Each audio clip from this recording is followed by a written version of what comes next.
இவங்க 2 பேர்த்து மேட்ச்ல திடீர் திருப்பமா இந்த மாரி ஒரு சம்பவம் நடக்குன்னு யாருமே எதிர்பார்த்திருக்க மாட்டாங்க. ஏன்னா, அந்த மாரி தான் ஒரு சம்பவம் நடந்தது. அது என்னன்னு பார்க்கறதுக்கு முன்னாடி நம்ம சேனல சப்ஸ்கிரைப் பண்ணிக்கோங்க. கொஞ்சம் சப்போர்ட் பண்ணுங்க ஃப்ரெண்ட்ஸ்.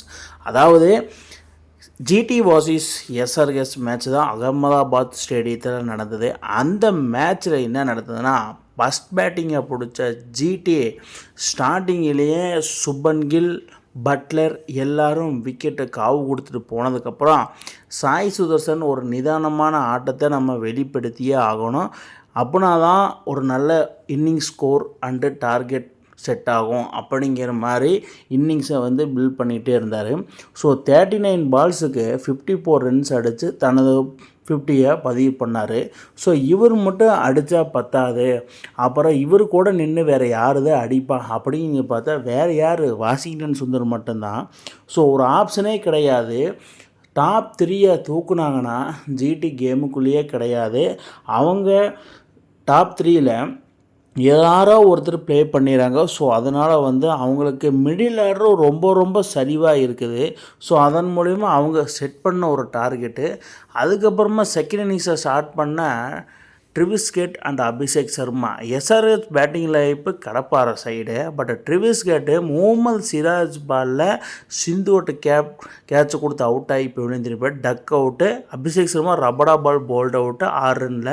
ஸோ பின்னாடி வந்து இசான் கிசானும் ரபடா பாலில் 7 பாலுக்கு 11 ரன் அடித்து பட்லர்கிட்ட கேட்சை கொடுத்து அவுட் ஆகி வெளியே திரும்பிட்டார். ஸோ அதுக்கப்புறம் சும்ரன் ரவிச்சந்திரன் அவர் 15 பாலுக்கு 9 ரன் அடித்து ரபடா பாலில் அவுட் ஆகி இப்போ வெளியே திரும்பிட்டார். கென்ரிஸ் கிளாஸனும் இந்த லிஸ்ட்டில் அவுட் ஆகி இப்போ வெளியே திரும்பிட்டார். ஸோ இதன் மூலயமா என்னென்னா, ஜெசன் ஹோல்டர் அண்டு ஹைசோ ரபாடா இவங்க 2 பேர்த்தோட பிரில்லியன்ஸ் இருக்குது.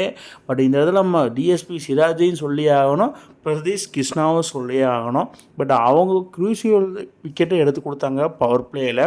பட் அவங்கள தாண்டி இவங்க 2 பேர்த்த நம்ம சொல்லி ஆகணும். கைசோ ரபடா என்ன மாதிரி ஒரு ஃபார்மு, அதாவது ஒரு இன்ஜூரிலேருந்து வராப்பில். பட் இந்த வருஷம் ஜிடிக்கு ஒரு மகத்தான பவுலிங் அண்ட் ஆக்ஷன்னா கைசோ ரபாடா தான். பட் அதுக்கப்புறமா கிளீன் பிலிப்ஸை வந்து தூக்கிட்டு ஜெசன் ஹோல்டரை உள்ளே இறக்குனாங்க பாருங்கள் ஒரு ஆல்ரவுண்டருக்காக.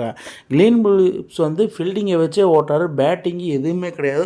ஒரு பிளாக் சாயில் விக்கெட்டில் அவரோட பர்ஃபார்மன்ஸ் சுத்தமாக கிடையாது, ஃபீல்டிங்கை வச்சே ரொம்ப நாளாக ஓட்டிகிட்ருக்காரு அப்படிங்கிற மாதிரி அதை கணிச்சு சடனாக ஜெசன் ஹோல்டரை கொண்டு வந்ததுலேருந்து ஜிடி வந்து 4 மேட்சை வின் பண்ணிட்டுருங்க. அந்த வரிசையில் வின் பண்ணுவாங்கன்னு தெரியும் அகமதாபாத் ஸ்டேடியத்தில் குஜராத்தை. ஆனால் இந்த மாதிரி வின் பண்ணுவாங்கன்னு யாருக்குமே தெரியாது. அதுதான் நான் முன்னாடியே சொன்னேன் ஸ்டார்டிங்கிலேயே, இந்த வீடியோ ஸ்டார்டிங்கிலேயே. ஸோ அந்த மாதிரி ஒரு வின்னு, அதாவது குஜராத் டைட்டன்ஸ் 20 ஓவருக்கு 168 ரன்னு அடிச்சிருந்தாங்க 5 விக்கெட் இழப்புக்கு. ஸோ அகமதாபாத் ஸ்டேடியத்தில் 169 ஒரு டார்கெட்டாக அப்படிங்கிற மாதிரி எங்கள் டீமு கடப்பார சைடு அப்படின்னு சொல்லி எஸ்ஆர்ஹெச் இறங்கினாங்க. செகண்ட் இன்னிங்ஸை ஸ்டார்ட் பண்ணி 86க்கு ஆல் அவுட்டு. வேறு லெவலு. குஜராத் பவுலர்ஸ் வேறு லெவலில் தரமான சம்பவம். Mohammed Siraj, Prasidh Krishna, Kagiso Rabada, Jason Holder and then Rashid Khan இவங்களோட பவுலிங் லைனப்புக்கு சுருண்டு போயிட்டாங்க சன்ரைசர்ஸ். இதை நம்ம சொல்லியாகணும், இது கரெக்டான செயல். ஸோ இதன் மூலிமா குஜராத் அணி எங்கேயோ இருந்த டீமு திடீர்னு இன்றைக்கி ஃபஸ்ட்டு பிளேஸஸ்க்கு வந்துட்டாங்க. அதாவது டாட்டா ஐபிஎல் 2026 பொறுத்த மட்டும் ஜிடி வந்து செமிஃபைனல் ரீச் ஆவாங்கண்ணா, சுப்மன் கில் தலைமையில் உள்ளே போவாங்களா அப்படிங்கிற மாதிரி ஏகப்பட்ட கான்ட்ரவர்சஸ் போயிட்டு இருந்தது. ஏன்னா ஒரு T20 வேர்ல்டு கப்பான பெரிய கேம்லேயே சுப்மன் கில்லை தூக்கிட்டாங்க. ஸோ அவர் ஐபிஎல்லில் எப்படி கேப்டன்சி கொண்டு போகிறாரு அப்படின்னு பார்க்குறச்ச இன்னைக்கு தேதிக்கு சுப்மன் கில் தான் டானு ஃபஸ்ட்டு பிளேஸஸ் இருக்கார். குஜராத் டைட்டன்ஸ் 12 மேட்சுக்கு 8 match win, 4 match loss, 16 point plus 0.55 run ரேட்டோட இன்றைக்கி முதல் இடத்துல இருந்து ஐபிஎல்லே ராஜ்யம் பண்ணிட்டு சுற்றிட்டு இருக்கிறாங்க.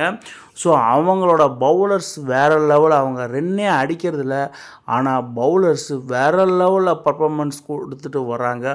ஸோ இப்படியே போய்ட்டு தான் ஈஸியாக குவாலிஃபை ஆகி கப் அடிச்சிடுவாங்கன்னு தோணுது. குஜராத் ஜெயிப்பாங்க தெரியும். ஆனால் இந்த மாதிரி ஜெயிப்பாங்கன்னு யாரெல்லாம் எதிர்பார்த்தீங்கன்னு கீழே கமெண்ட் பாக்ஸில் கமெண்ட் பண்ணுங்கள் மக்களே. இந்த மாதிரி இன்ட்ரெஸ்டிங் கிரிக்கெட் வீடியோவை தெரிஞ்சுக்க நம்ம சேனலை சப்ஸ்கிரைப் பண்ணுங்கள், லைக் அண்ட் கமெண்ட் பண்ணுங்கள். மேலும் மேலும் உங்களுக்கு வீடியோ வந்துகிட்டே இருக்கும்.